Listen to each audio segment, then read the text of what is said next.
المدخلي في الجانب الايسر، يلعب له كره ما بين دفاعات وائل عيون، هذه في عرضيه جول ولكن تتخلص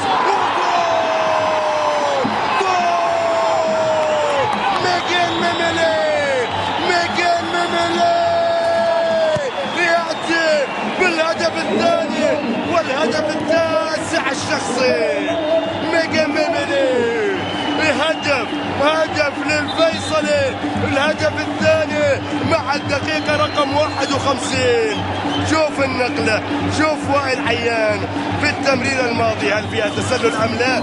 على العموم هي مرت، تردد العتيبي كثيرا وهنا الكرة مرت، وشوف ميميلي لعب كرة قوية في المرمى الهلالي، وواحد الهلال 2 الفيصلي بهدف ثاني. إذن الفيصلي يتقدم على الهلال في مباراة شوطها الثاني، كان أفضل، كان أروع، كان أسرع، والفيصلي من تقدم.